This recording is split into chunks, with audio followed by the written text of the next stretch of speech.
Hello, Chris Godinez, licensed professional counselor, also the host of We Need to Talk every Sunday here at noon, and I posted up to Facebook. This video is for educational and informational purposes only. The views and opinions stated herein are mine and mine alone. They do not represent the ACA, the APA, or any other therapist for that matter. Boom shakalaka done. I'd like to thank my sponsor, BetterHelp. BetterHelp. BetterHelp.com/Chris Godinez. They're an online therapy company. They are international. They are all over the world. If you need to get to a therapist online, go to betterhelp.com/Chris Godinez. They will set you up with a licensed professional counselor, master's level or PhD level. So there it is. Thank you, betterhelp.com/Chris Godinez. All right, announcements. Okay, so did the Salt Lake City one. It was so much fun. I love meeting you guys. It makes me so happy, and I love being able to answer your questions. And it's great to get a group together because then people talk and they're like, oh my gosh, I'm not alone. So that's why I love doing that. So that is just fun for me. So the next one is going to be December 2nd in Florida, in Tampa. Tampa, Florida is where we're going to have it December 2nd. After that, I'm going to be in Houston and Austin in April. So all of that information is on chrisgodinez.com. So if you want to go get tickets for that, go to chrisgodinez.com to get your tickets to do the meet and greets. So that is that. Okay, today's topic, we are talking about abandonment. We're talking about how to deal with the feelings of abandonment and being abandoned and all of that fun stuff. But before we come to Palm Springs, that would be a winter trip. Let me see if I can squeeze that in maybe in January. That would be good. Palm Springs would be fun. Okay, where was I? Sorry. I just went on vacation. Okay. So before we dive into that topic, speaking of abandonment, the current event is we just had this huge hurricane that came through, hit Florida and North Carolina and South Carolina and all of that. Philadelphia. Ooh, that would be fun too. That could be a spring trip. We'll talk. Okay. Okay. Where was I? So we just had this huge hurricane came through, and surprise, surprise, all of the insurance companies are now saying, oh, by the way, we're not going to cover natural disasters because of climate change. What? So on the Washington Post, where did that go? Okay, Washington Post. In the aftermath of extreme weather events, major insurers are increasingly no longer offering coverage that homeowners in areas vulnerable to those disasters need the most. At least 5 of the large U.S. property insurers, including Allstate, American Family, Nationwide, Erie Insurance Group, and Berkshire Hathaway, have told regulators that extreme weather patterns caused by climate change have led them to stop writing coverages in some regions, exclude protections from various weather events, and raise monthly premiums and deductibles. Major insurers say they will cut out damage caused by hurricanes, wind, and hail from policy underwriting property along coastlines and in wildfire country, according to a voluntary survey conducted by the National Association of Insurance Commissioners, a group of state officials who regulate rates and policy forms. So this is concerning because this has been a trend in insurance, not just with property, but with healthcare insurance as well, where they go, oh, you know what? You have an underlying condition, so we're not going to insure you. Oh, you know what? You live in Florida, so we're not going to insure you. Or you live along the coast, we're not going to insure you. Oh, you live in California where there's been a bunch of wildfires, we're not going to insure you. So in the past, that particular industry was regulated. It was regulated by the government so that they couldn't pull this kind of thing. Insurance companies don't want to pay you. Let me be very clear about that. They don't want to pay out. They do everything they can to put the screws to the little guy to not pay. And for me, I think this is really, really wrong. I think this needs to be addressed. And do they need to be regulated? Yes. Why? Because back in the 80s, when we got rid of regulations for everything, the assumption of the leaders of that time, which was incredibly misguided, was that, oh, well, you know, people are naturally good and they'll do the right things. No, I'm sorry. What I'm seeing from these CEOs is that people are greedy and they're evil and they're not doing the right thing and they're not looking out for the little guy and they don't give a damn. And this is not okay. And it scares me because it's like, okay, so basically, you're saying you're not going to insure anything. Why would people want to move to those places then? Why would people try to move to those places? I mean, you're hurting the economy. They're not thinking big picture. They are not thinking big picture. So it needs to be addressed. And I seriously would start writing your congressman and your, yeah, one company alone scammed 22 million. Yeah, you need to start writing. It needs to be addressed. And I know there's a bunch of people out there that are like, oh, too much government. Okay. Sometimes with some of these people, like these huge corporations that are greedy, that are evil, that do not give a damn about the little guy, they need a big stick over them to make them behave. Now, if they were healthy, if they were not narcissistic, if they weren't psychopathic, no, they wouldn't. But with somebody that has no moral compass, oh yeah, I'm saying it. They have no moral compass. For somebody that has no moral compass, they're only too happy to put the screws to the little guy. So it's time to get help. So go write letters to your congressman, your senator, your state, your everything. Especially if you're in an area where there have been natural disasters and there are going to continue to be natural disasters. Look at Maui, look at California, look at Florida, look at Texas. That gets hurricanes too. So what? You're just going to stop insuring half the country? You're going to stop insuring people that have a predisposition or a pre-existing condition? What good is insurance? Why are we bothering to pay you? Seriously, if you're not going to pay, why are we bothering to pay you? It makes no sense.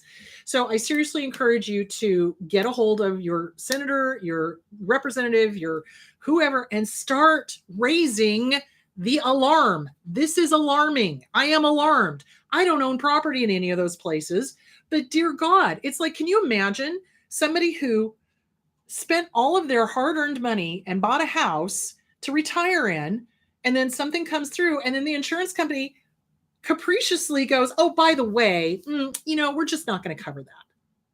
If I could throw middle fingers right now, I would. I'm so sick of the greed, and I am so sick of screwing the middle class and the poorer people and the retired people and people with underlying conditions. I'm sick of it. I'm sick of the insurance companies. They're freaking evil. They're run by a bunch of greedy little,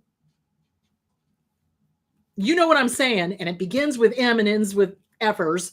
So, it's like, so start writing. We need to get an eye on this. We need to have outrage about this, about the whole insurance thing, not just property insurance, medical insurance. This is ridiculous that people cannot afford to take care of themselves. This is not okay. And it's not okay that everyone's like, oh, you have to have insurance, but then the insurance company is like, oh, no, we're not going to cover that.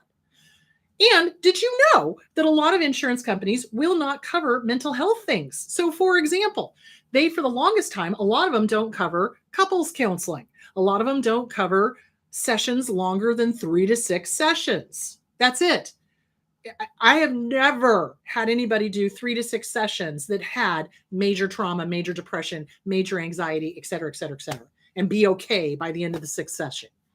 It doesn't work like that. But of course, it's not run by people who are actually in the trenches. It's run by a bunch of pencil neck geeks that don't know their ass from a hole in the ground, and they couldn't find their ass with a GPS and 2 hands.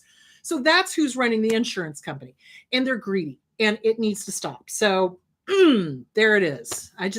I read that. John read that to me this morning, and I was like, well, there's my current event, because talk about abandonment, and in the past, in the old days, in my day, yes, I am now a dinosaur. Thank you very much.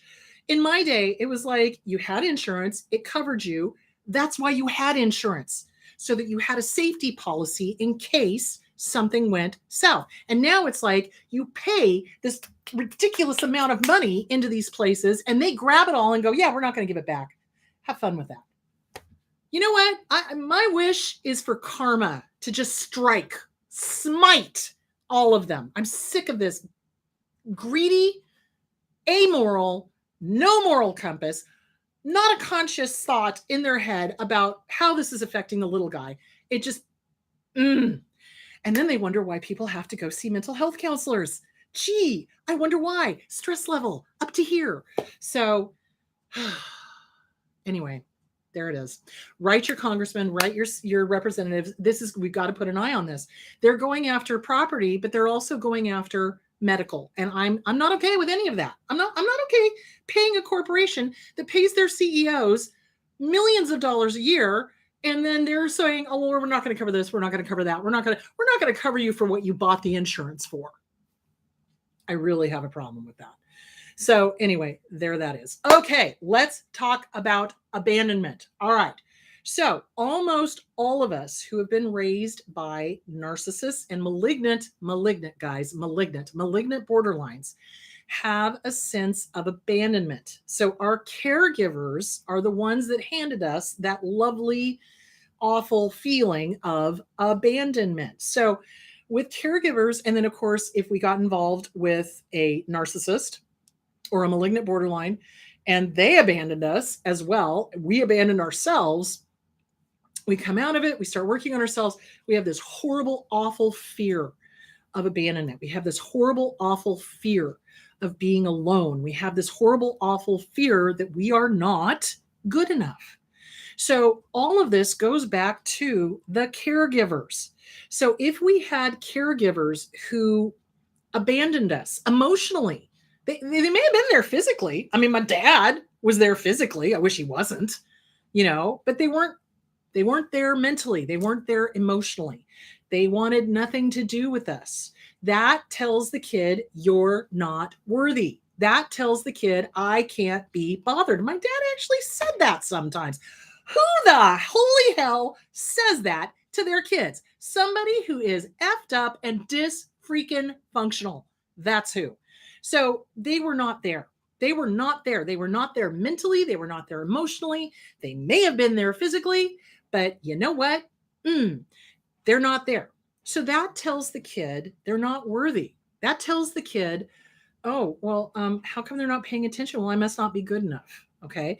Kids take things very, very personally because remember, their little brains are developing. So our brains don't finish developing until about our late 20s. That's really when everything, all the synapses and everything get together and finish developing. So little kids have got magic thinking. They're very egocentric, but not in the sense of a narcissist. So egocentric in that magic thinking, they think it's them. If something's going on in the family, that little kid will go, oh, it's me. Oh, I'm the problem. And of course, that's backed up by the abuser who's saying that out loud. And if they're not saying it out loud, they're saying it non-verbally. Kids are not stupid, guys. Kids are not stupid. So they pick up on this stuff. And so they go, oh, it's me. I'm the problem. I'm not good enough. It's, mom or dad is upset with me because I didn't do enough or I said the wrong thing or, and it's codependency. So we get this insane codependency thing and they abandon us. They are checked out. They're not there. And so we think it's us. Or other side, they were not physically there at all. They just left. Out of sight, out of mind, didn't call, didn't whatever. This is the thing that just boggles my mind is how, well, I know how they can do it, but again, I'd like to ship them all off to Mars without oxygen. Seriously. How somebody could have a child and abandon that child and never bother to call them, check in on them, make sure they're okay. Nothing. I'm not sure which is worse. I think they're both bad. I think the physical, being there but not being there is bad. And I think the taking off and just never paying any attention to the kid is bad too, because that message is, you're not worth my time. That's redonkulous. People have children for the wrong reasons. Narcissists have children for the wrong reasons. So abandonment gets handed to us. It is not ours. And it's a trauma response to the abandonment that we had as kids. So when we're feeling abandoned as adults, it's because of what happened to us as kids. So how do we start working on this? Well, I'm going to recommend 2 books right off the bat. And you know what I'm going to say. 3 books right off the bat. You know what I'm going to say. CPTSD from Surviving to Thriving by Pete Walker. The Inner Child Workbook, either by Lucia Cappuccioni or Catherine Taylor. One is experiential, one is more cerebral. Whichever one works better for you, get it, work it. And the Self-Esteem Workbook by Glenn Schiraldi. The mistaken thought, the mistaken belief that we got handed was that we deserved it. Yeah, we didn't deserve that. We do not deserve disrespect from anybody, and I don't give a bleep who the hell they think they are. So, yeah. So that got handed to us. So it's really important to start handing back this abandonment to the person it really belongs to. You did nothing wrong. You did not deserve this. You did nothing to make this person not interact with you or not play with you or not be around or whatever. Healthy, normal parents do not shun their children, do not ignore their children, do not neglect their children, and do not freaking abuse their children. It's not you. Seriously, swear to God and all that's holy. It's not you. This belongs to them. So I pulled some articles from Psychology Today. Abandonment issues. This is on Psych Central. Understanding abandonment issues. Okay, it talks about attachment style. Secure attachment develops when a child is raised in a safe, comforting, secure environment with supportive caregivers. People with secure attachment styles are comfortable with themselves and can easily form healthy relationships. They also don't mind being alone. Anxious attachment style develops when a child is not given the security that they need from caregivers and their needs are not met. People who have anxious attachment styles struggle with self-esteem and may have abandonment issues. I don't think there's any may about it. They do. They have abandonment issues. Avoidant attachment style develops when a child has emotionally distant caregivers, which can affect their emotional intimacy with others. They don't know how to relate because we weren't taught. People with avoidant attachment styles are fiercely independent and may have issues with commitment, which is also a trauma response to the emotionally distant parent. So what we do is we tend to, when we ask for help, right? Or when we go to a parent for comfort and they're like, go away, kid, don't bother me. I got problems of my own. That was my father's favorite one. And they do something like that. We very quickly go, okay, fine, mother clucker, I'll do it myself. And that's a trauma response. And we grow up learning to not look for help, to not look for comfort, to not ask for comfort, to not, rely or count on anybody else because we've learned. All right, I've learned you're not going to be there. You're ass whack. I don't even know what that is. I just made that up.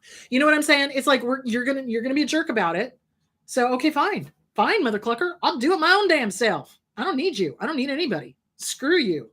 That's what we do, and that's not healthy either. So I know it's kind of like just when we think we have things figured out, it's like, damn it, that's not healthy either. So back to the attachment styles. Hang on a second. Commitment. Okay, avoidant has issues with commitment. Disorganized attachment styles develops from neglect, abuse, or other childhood trauma. People who have disorganized attachment styles may deal with many of the same issues as those with anxious or avoidant. Okay. So what causes abandonment issues? We just talked about that, abuse or neglect. Death of a close family member. That can feel like abandonment. So something that I don't think people think about, and I really wish people would, is in grieving, when somebody dies, and if they were the only good person to us and they were the only sane member of the family and they died, it feels like abandonment. It does. It's scary. So that's why, it's like, wow, death is kind of the ultimate abandonment when you think about it. So something to start processing, something to start thinking about is, did you have a death in the family? Did that affect you? Did you have abuse in your family? Did that affect you? That kind of thing. And start kind of writing it out. So something I found helpful through this journey in life was writing a journal, but not like a dear diary. Dear diary, today I ate blah, blah. No, it was helpful to go back and go, okay, I was born here. These are the stories I heard. This is what I saw myself. This is what happened. Wow, this happened. oh, that might be something to talk to a therapist about. Do you see where I'm going with that? Because we have a tendency to minimize, guys. Do not minimize. Do not minimize. Do not minimize. Do not minimize. Seriously, it is as bad as we think it is. Let me just say that again. It was as bad as we think it is. It was. It absolutely 110% was. Healthy, normal parents do not abuse, neglect, abandon, ignore, shun, shame their kids. They don't, period. And that affects our little inner child. That's why it's important to work on the inner child workbook. 110%. Okay, back to this one. Okay, unstable living situations. Poverty can affect somebody's ability to have access to basic necessities such as housing, food, medical care. Gee, I was just talking about that. Being raised in poverty, you're at a higher risk of developing an anxious attachment style. You're fearful, lack in scarcity. That is huge in kids that have been abandoned, harmed, hurt, withheld from, etc. So yeah, that is a huge issue. Signs of abandonment issues, having trouble communicating with other people, seeking out reassurance that others won't leave you.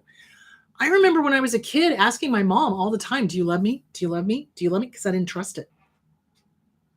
Because she stayed with an abuser who abused us. So that makes total sense. So again, and I discovered that as I journaled things out. It was like, isn't that interesting that I had to keep asking? Because healthy, normal parents let their kids know, verbally and non-verbally, that they're safe, that they're loved, and that they're not going anywhere if they can help it. Does that make sense? So there is that. Okay, back to this.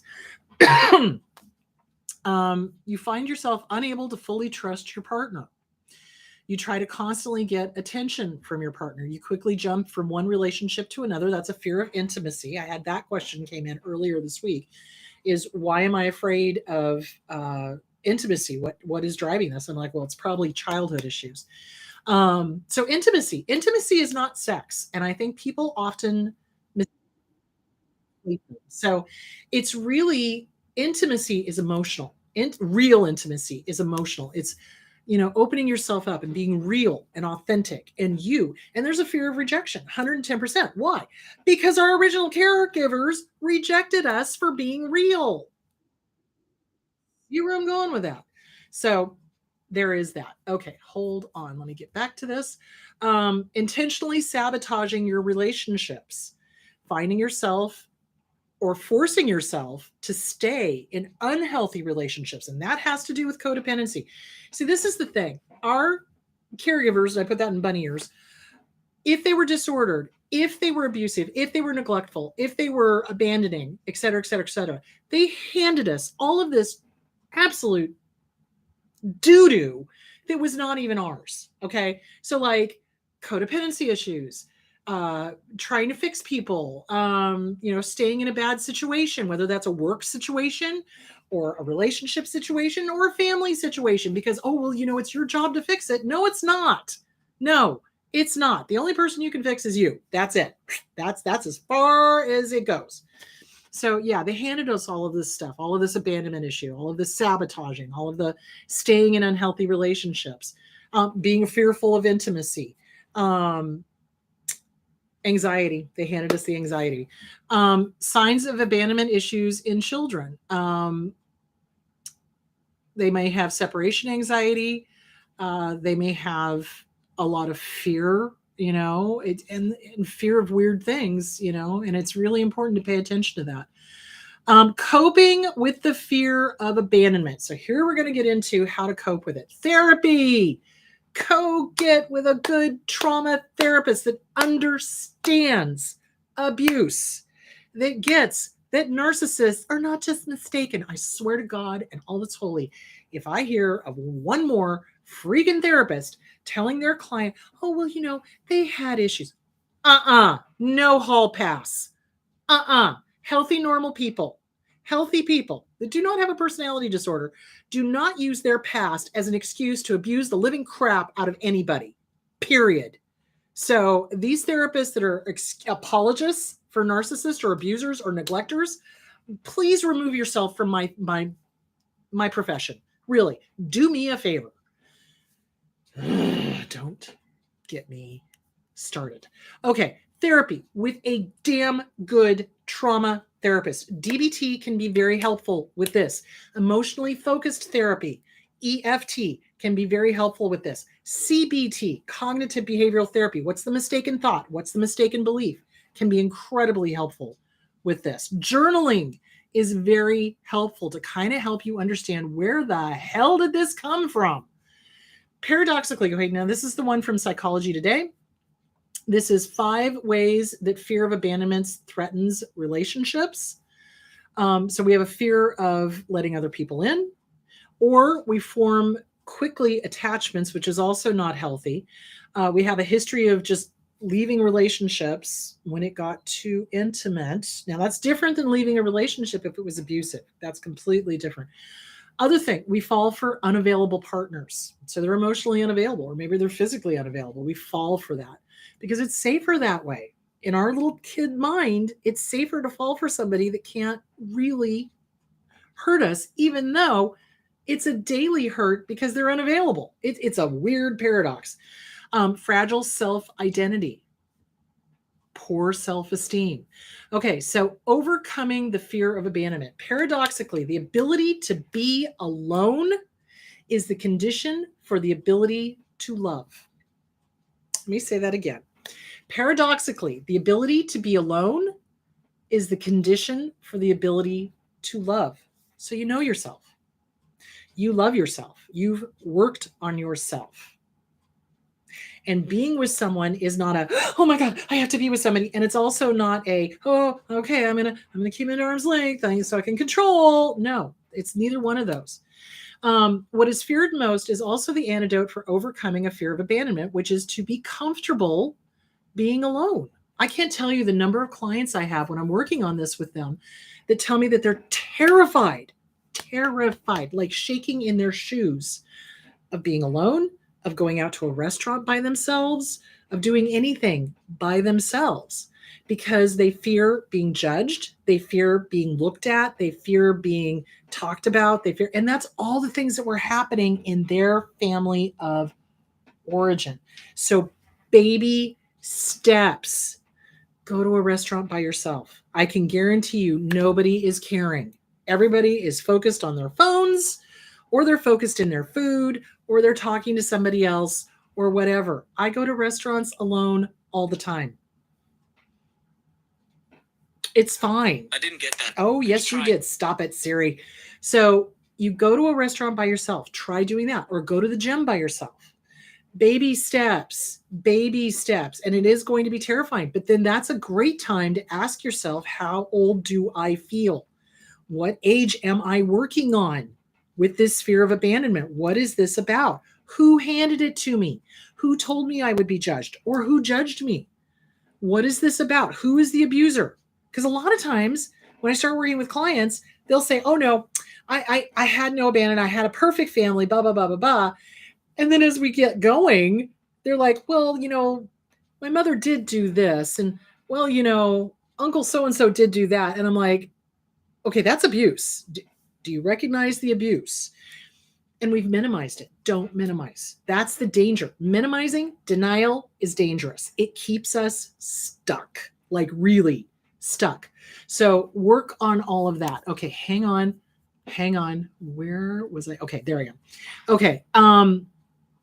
Time alone may trigger an inner critic, or it may spiral a person into self-sabotage, which negatively reinforces their fear of abandonment and a compulsion to not be alone. In healing this pattern, it becomes necessary to face your inner critic, to face your past, and to recognize where these kinds of wounds started and how they have affected your life. Tips for healing include rebuilding your sense of self-identity, improving self-esteem, doing mirror work. Hi, good to see you. Have a great day. I give you permission to go to a restaurant by yourself. You're safe. And then walk out. Learning healthier coping strategies, journaling, writing and burning, handing it back to the abuser, etc., etc., etc. Establishing and maintaining rock solid boundaries. Learning the effects of codependency on relationships and a sense of self, and speaking with a trauma-informed clinician not just trauma informed. I want them to be a trauma expert. Thank you very much. That knows their ass from a hole in the ground, who specializes in helping others heal from abandonment trauma. So there is that. That's on Psychology Today. That is 5 ways that fear of abandonment threatens relationships. Okay. Okay. How to reduce the pain and self-sabotage. Understand your past. We talked about that.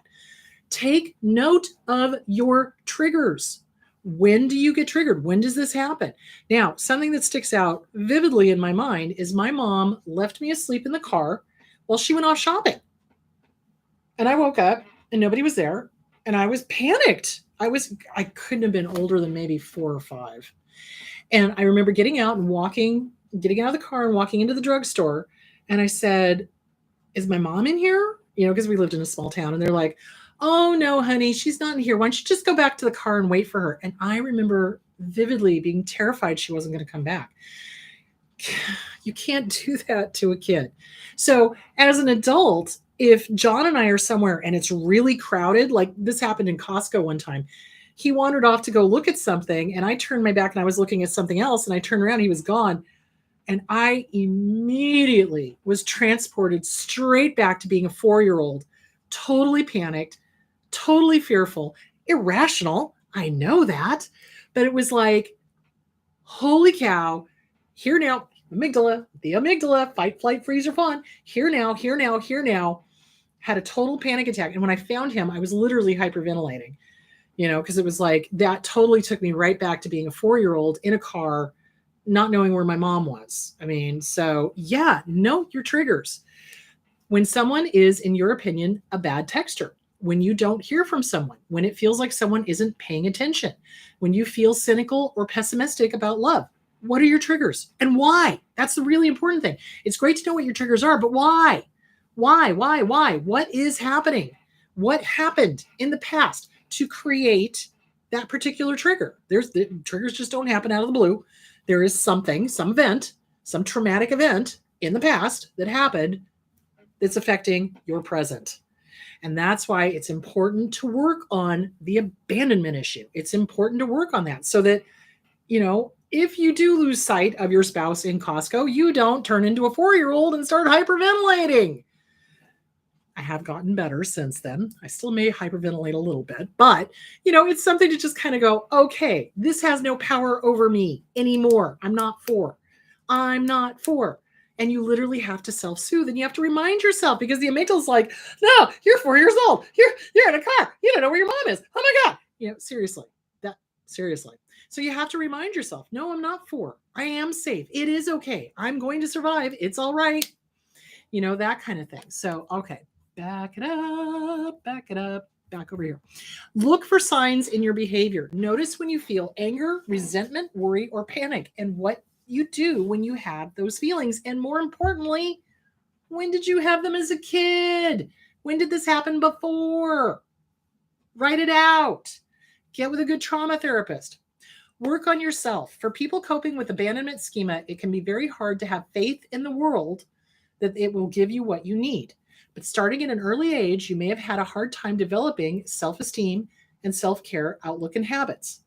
By improving your ability to attend to your own emotional needs, you can overcome the intense insecurities you feel about the outside world. Now, I will take that a step further. Yes, we do need to depend on ourselves, but remember, we are pack animals. We need other people. We just do. So work on starting to train yourself to trust yourself. What do you know is true about you, right? And then you take that a step further. What do I know is true about other people? What do I know is true about the world? Can I trust this person or not? Start working with your gut. And I've talked about this before. The gut is a simple yes or no answer to a yes or no question. The head and the heart are going to tell all kinds of stories. So you start by trusting yourself. And that means working on self-esteem. That means doing positive affirmations. That means doing mirror work, having a dialogue with your inner child, writing and burning, really getting to know yourself super well. Wow, that's why I'm having that trigger. Thanks, Aunt Bertha, or whoever it came from, and put it back to where it belongs and take your power back. That's really what this is all about. Trust is about trusting yourself and taking your power back so that the trigger doesn't have the power. You have the power. You may be triggered, but you know where it came from. You know who it belongs to. And mother clucker, I am not playing. Have fun. See where I'm going with that? That's where you want to get. Okay, back to, okay, work on you. Use the tools daily. Engage in self-talk as you journal. Use flashcards. Put together a note you can write to yourself. Remind yourself that you are worthy of love, that you're worthy of self-esteem, that you are worthy of self-care. You are worthy of trust. You are worthy. You are worthy. You are worthy. You are worthy. So work on that. Consider therapy and do not be hard on yourself. Do not, because your inner child is struggling. Your inner child is struggling. Your inner child is the one that's having the issues. Hold on, I will get to the questions. Okay. Okay, 3 tools for coping with abandonment and the fear of abandonment. This is also on Psychology Today. Expressing anger as pain. So, okay, remember how I talked about anger is not a pure emotion? So love is love, lust is lust, happy is happy, sad is sad. Anger is kind of the bodyguard for the softer emotions. And so people often conflate anger with sadness or fear or hurt or pain or whatever. And so they get angry as opposed to really expressing what's really going on. And the people around us don't understand because all they can see is the anger. So they're not in our heads. They don't get that we're being angry because we're sad or we're hurt or we're scared or we're in pain or we're frustrated or whatever. All they see is the anger. So it's a really, really good idea to start figuring out what are you really, honest to God, feeling when you are expressing anger. I can guarantee you it's not the anger, it's something else. The anger is being driven by one of those softer emotions. And if you were raised in a crazy dysfunctional family like I was, anger was safe. You could do anger until the cows came home. You know, I did probably end up getting hit for it, but if I expressed one of the softer emotions, oh, that was dangerous. That was really dangerous. Emotionally speaking, you know, it's like I could stand getting hit. I couldn't stand it when my dad would do or say something hurtful, harmful, degrading, et cetera, et cetera, et cetera. So we learned quickly, okay, here's my anger. Stay away from me. You know, that kind of thing. You don't want that. You don't. You want to be able to go, wow, I am really livid right now. Why am I so livid? Oh, I feel disrespected. I feel hurt. I feel sad. I feel fearful. I feel, you know, you want to get to what the real issue is, not just the surface level. So write it out. What does your anger do for you? What does your anger represent? How do you use your anger? Is it really to cover up fear or sadness or hurt or pain or whatever? Figure it out and express the proper emotions. People are not mind readers around us. You have to let them know what's really going on because otherwise they're just going to surface level. They're going to see the anger and that's all they're going to see. So you need to be able to get to what is the real issue. That is hugely important. Let's see. Okay. Talk to your partner. So if your partner has done something that you perceive as being abandoning and they're a good partner. Now, if they're abusive, don't even bother. You'd have a deeper conversation with the wall behind me than you would with an abuser. But if you've got a healthy partner and they've done something and you're hurt, you've got to talk to them. When this happened, I felt hurt, ignored, abandoned, disrespected, whatever. You've got to be clear, incredibly clear in your communication, because people who have not gone through abuse may not, in the beginning at very least, understand why you're having this reaction to something that other people wouldn't even think twice of. So, for example, some people get really triggered when their texts are not returned immediately, or if the person's unavailable or whatever, and it brings up all those abandonment issues. And so then they spin out of control. This is usually with borderline personality disorder. They spin out of control and they have decided that this person hates them. Okay. Don't jump to conclusions. You don't know until you know, and you don't know. So really work on, what does this remind me of? Why am I having such an extreme reaction to this person not texting me back immediately? What is going on? And then when you're calm, talk to them. This is a trigger for me. This is what's happening. This is what's going on. This is, so that they understand. Because otherwise they're going to be like, okay, I was in a meeting, and they're not going to get it. So you've got to explain to them emotionally what is happening. Only if they're healthy and they're not abusive. If they're abusive, do not have that conversation with them, because they'll use it against you. Okay, where was I? All right, one more thing and then we'll get to the questions. Learn to be happy alone. We talked about that. Yeah. So really, it's working on yourself. It's working on self-esteem, the inner child, journaling, kind to you, self-soothing. Learn how to self-soothe, learn how to comfort that 2-year-old, 4-year-old, 6-year-old teenager, that got abandoned. Learn how to comfort them and speak your truth. Speak your truth. I feel angry, which is really me feeling sad or hurt when, and then you name the action. Really important to start practicing. Be concise with your words so that you are heard and understood. Really important for survivors of trauma to be heard and understood. Super important, but it's our job to be clear in our speaking. So that's what I want you guys to work on. Whew, boy, this was a huge topic. All right, let's dive into the questions. Do narcissists fear abandonment issues themselves? No, absolutely not. What they're afraid of is losing the supply. So remember, you've got to understand, narcissists do not, listen to me now, believe me later, feel the way we do. They don't. So people to us are people, they have their own emotional life and their own loves and their own hates and their own everything. They're individuals, right? To an abuser, we have no more meaning to them than this pen.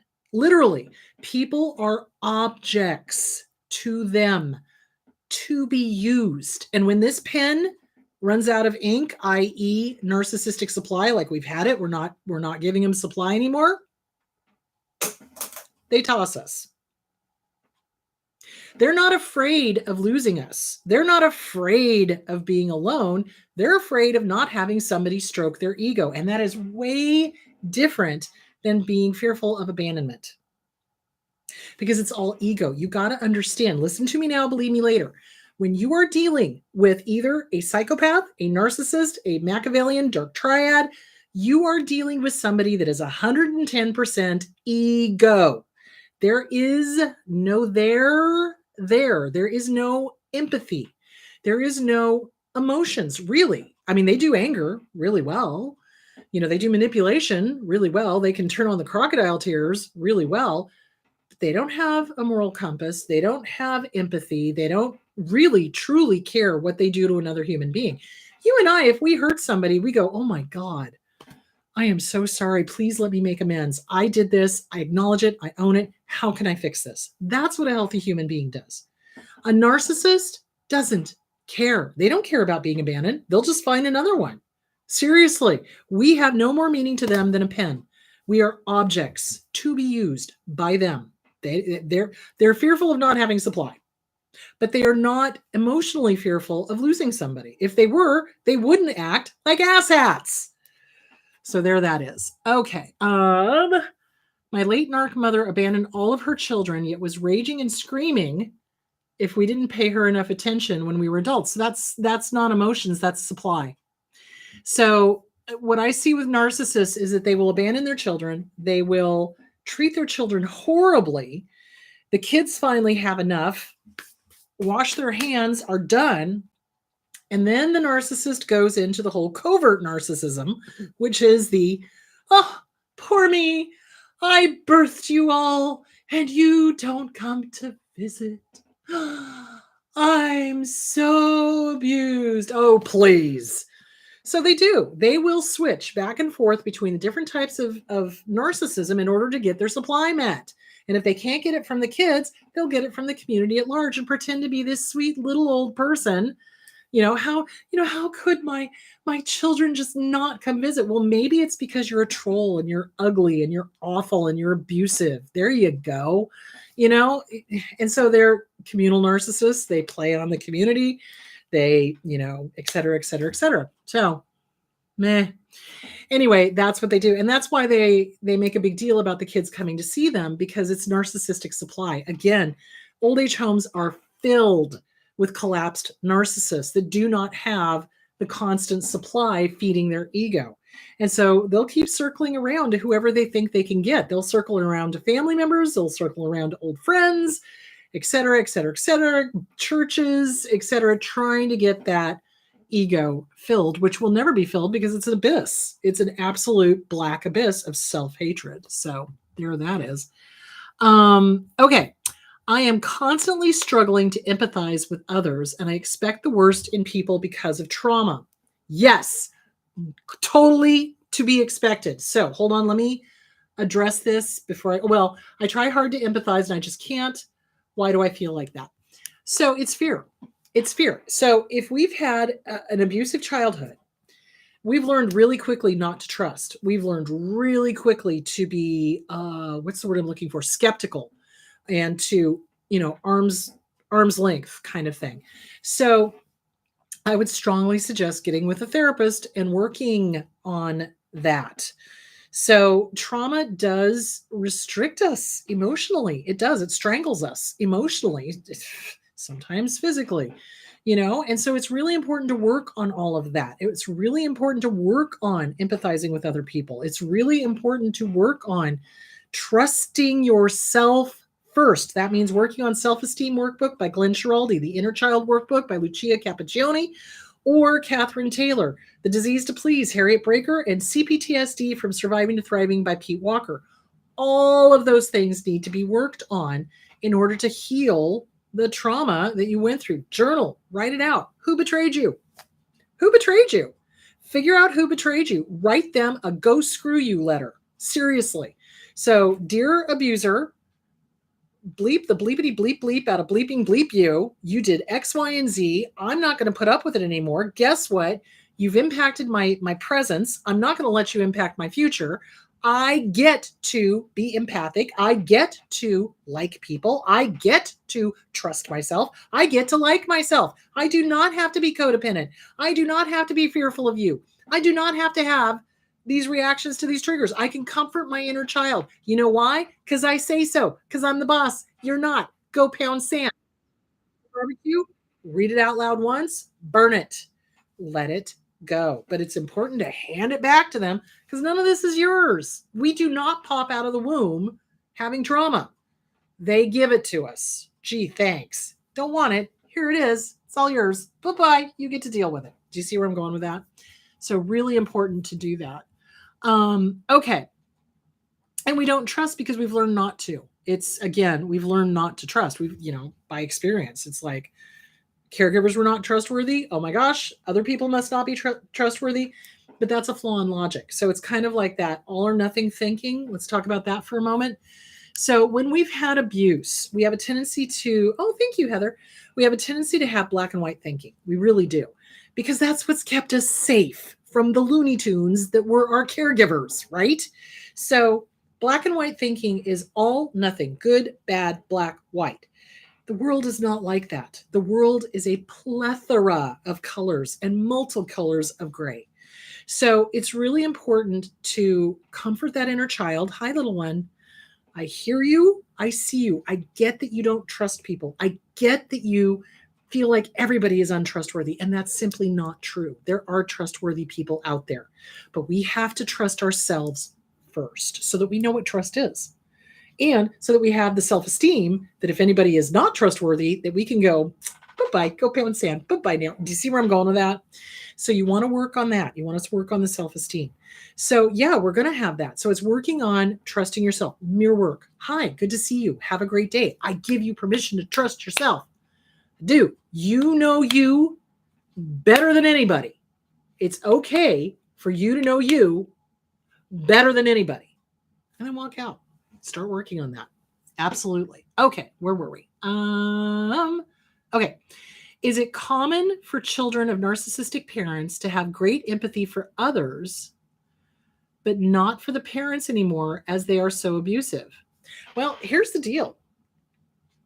There is a difference between empathy, compassion, and idiot compassion. So here's the deal. I can have great compassion for my dad. I do. I can see it. I can see why he was the way he was. He was abused himself. His dad was a raging alcoholic. He used to beat the living crap out of him.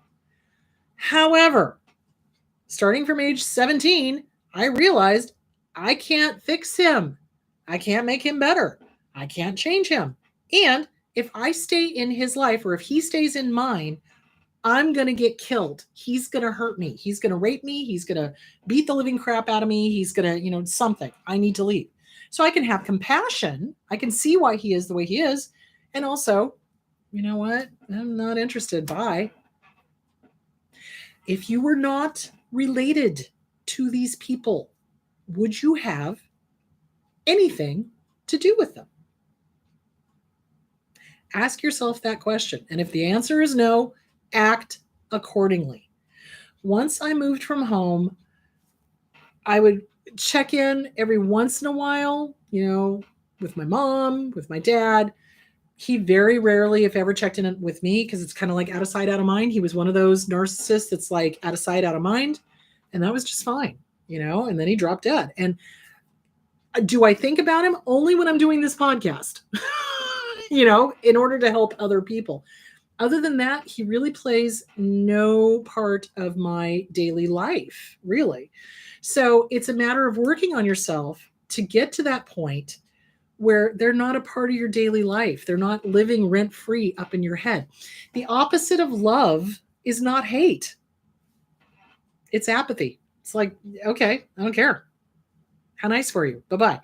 So you can have compassion for them, as in, I get why they are the way they are, but you don't have to be in their lives and they don't have to be in your life. Idiot compassion is where we go, codependency. I need to fix them. I can't just cut them off. I can't just da-da-da-da. Well, if they're hurting you, cut them off. Seriously. So it's not a matter of empathy. It's a matter of they're abusive, they're crazy, and you don't need them in your life. And that's okay. And there was a long time, a very, very, very long time, where I hated my dad. You bet, because I was processing all of the physical abuse, sexual abuse, mental abuse, emotional abuse, religious abuse.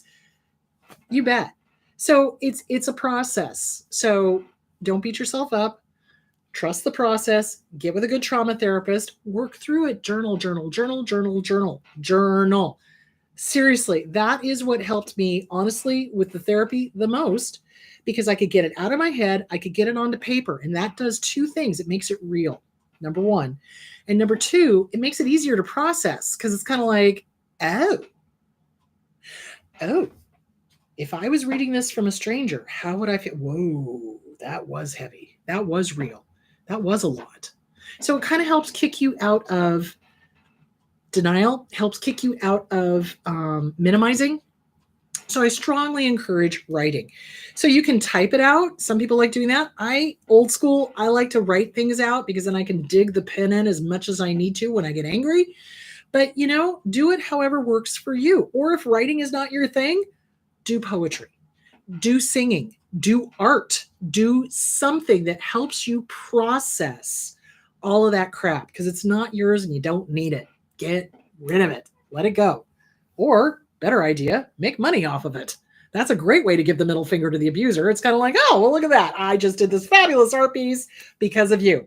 Thank you very much. Kelly Clarkson, because of you. That song is about abuse. Hello. You know what I'm saying? It's like, get creative. If journaling is not your thing, get creative. Go do something creative. Get it out. Get it out of your head. Get it out. Let it go. It's not yours. Let it go for sure. Okay. And you don't need to love them. You don't. Love is respect, guys. Here's the deal. Love is respect. Respect is love.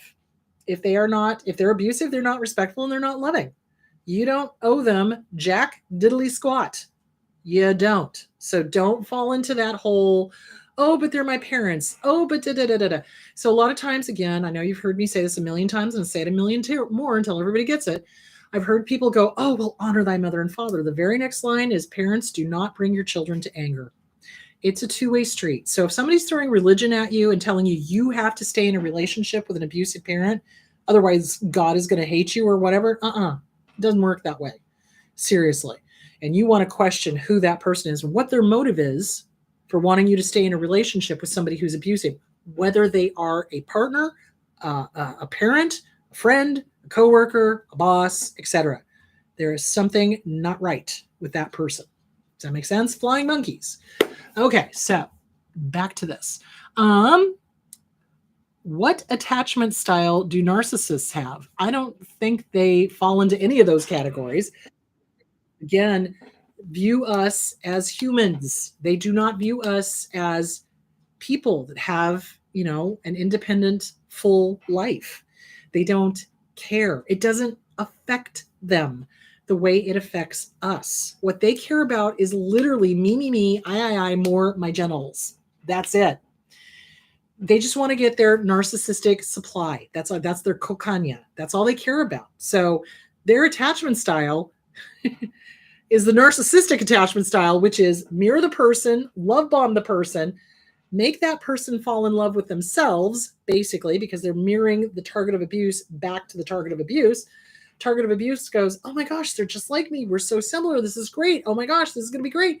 And then they get with somebody, and then the mask slips, and they start abusing the living crap out of it, and they see nothing wrong with the love bombing, the lying, the mirroring, the mask slipping, the devalue, the discard. No moral compass. There is no there. Hope that answered the question. Okay. All right. Okay. So that is it for today. If I missed anything, I will answer them on Wednesday. Next week, since we're on this whole topic, we are going to be talking about handing shame back to the abuser. So our abusers love to shame us because it's a way to get narcissistic supply. It's a one to be one up and make us feel terrible. And it's a way to get us to beg their forgiveness or whatever. So we're going to be talking about shame, and we're going to be talking about how to get rid of that and how easily we get triggered when other dysfunctional people try to shame us. So this is all great because this is all kind of on the same topic. So next week, it's going to be called What a Shame. So that's what we're going to talk about. And the week after that, I want to talk about rewriting history and how to deal with strangers that do that, how to deal with family members that do that. We're coming into the holiday season, guys, and the gaslighting is going to be fast and furious. So we're going to talk about gaslighting in 2 weeks. Next week, we're going to talk about shame. So there it is. All right, you guys go have a fabulous week. Take good care of yourselves. Drink plenty of water. It's supposed to be 112 again next Saturday. I'm not looking forward to that because we've had a break. It's been very nice. So drink plenty of water. Take good care of yourselves. Don't put up with abuse. Don't put up with it. And remember, if you were related to these people, would you have anything to do with them? If the answer is no, then don't have anything to do with them. Act accordingly because you are worthy of respect. Your own and other people's. So there it is. All right. You guys be good, and I'll talk to you later. Bye.